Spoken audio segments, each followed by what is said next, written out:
अस्सलाम वालेकुम दोस्तों, उम्मीद करता हूँ कि आप सब खैरियत से होंगे। दोस्तों ये वीडियो मैं उन स्टूडेंट के लिए है जो कि किसी यूनिवर्सिटी, इंजीनियरिंग यूनिवर्सिटी में या कॉलेजेस में एडमिशन लेना चाहते हैं। तो इस वीडियो में मैं आपको ख़ास तौर पे ई कैट के मतलब बताने जा रहा हूँ, जो कि यूईटी टेस्ट लेती है ई कैट। तो इस वीडियो में मैं आपको बताऊँगा कि आप कैसे टेस्ट में अच्छे मार्क्स हासिल कर सकते हैं। तो दोस्तों सबसे पहले स्टूडेंट जो कन्फ्यूजन का शिकार होते हैं वो ये है कि ई कैट में एमसीक्यूज़ किस टाइप के आते हैं। तो दोस्तों जैसे कि बाकी यूनिवर्सिटीज़ भी टेस्ट लेती हैं, फास्ट, जीकी, प्यास वगैरह, तो यूईटी का जो टेस्ट ई कैट होता है इसमें जो एमसीक्यूज़ होते हैं वो निस्बतन थोड़े टफ़ होते हैं। स्टूडेंट्स को बेहतर आइडिया स्टूडेंट्स को पास्ट पेपर से हो सकता है। तो सबसे पहले स्टूडेंट्स जो हैं वो पिछले 5 सालों के पास्ट पेपर्स हैं उनको रीड करें और इस तरह स्टूडेंट्स को एमसीक्यूज़ का अंदाज़ा हो जाएगा। तो इसके साथ साथ आपने टेक्स्ट बुक फॉलो करनी है। एमसीक्यूज़ का आइडिया हो जाने के बाद आपने उसके मुताबिक ही आपने टेक्स्ट बुक को रीड करना है, ना कि आपने fully each and every line को रीड करना है। तो इस तरह आपका टाइम काफ़ी बच सकता है।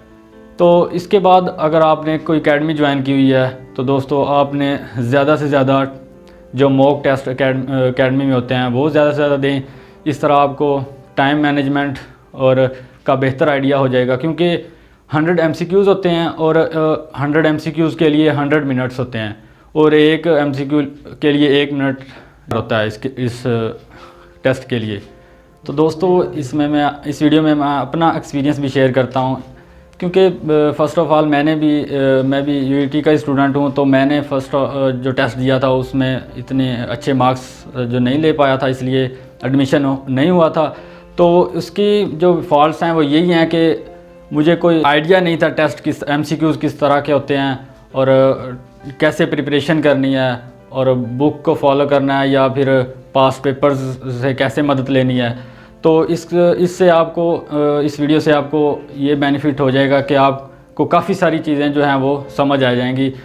तो दोस्तों मज़ीद ये कि टेस्ट वाले दिन आप कैसे जनाब अच्छे मार्क्स हासिल कर सकते हैं। तो इसमें सबसे पहले आपने यूजुअली केमिस्ट्री का पेपर जो है वो सॉल्व करना है, क्योंकि केमिस्ट्री में सिंगल लाइन एमसीक्यूज़ होता है और वो इजीली स्टूडेंट्स जो हैं वो अटैम्प्ट कर जाते हैं। और उसके बाद आप कोशिश करें कि मैथ को अटैम्प्ट करें, क्योंकि मैथ के क्वेश्चंस टाइप जो एमसीक्यूज़ होते हैं और वो अगर स्टूडेंट सॉल्व कर लेता है तो अच्छे मार्क्स उसमें भी मिल सकते हैं।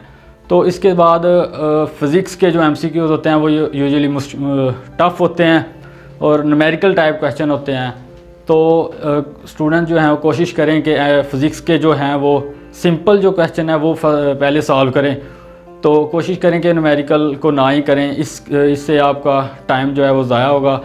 और स्टूडेंट से इंग्लिश का जो कंप्रीहेंशन है इसमें आप टाइम ज़्यादा लगाएं फ़िज़िक्स की निस्बत, क्योंकि इसका बेनिफिट ये है कि आपने कंप्रीहेंशन रीड करके 10 एमसीक्यूज़ इंग्लिश के होते हैं और कंप्रीहेंशन रीड करके आपने उसी में से जो हैं वो आंसर जो हैं पिक करने होते हैं। तो स्टूडेंट्स अगर आपके पास टाइम कम है टेस्ट में तो आप पहले एमसीक्यूज़ को रीड कर लें, उसके मुताबिक फिर पैराग्राफ को रीड करें। तो इस तरह आप कम टाइम में इजीली आसानी के साथ लेंथी पैराग्राफ को इजीली सॉल्व कर जाएंगे। और इसमें स्टूडेंट्स जो हैं 40 मार्क्स होते हैं और यूजुअली 40 मिल सकते हैं आपको अगर आप थोड़ी सी तवज्जो के साथ रीड करें एमसीक्यूज़ को। तो ये थी आज की वीडियो।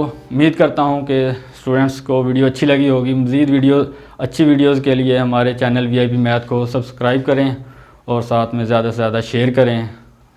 Thank you.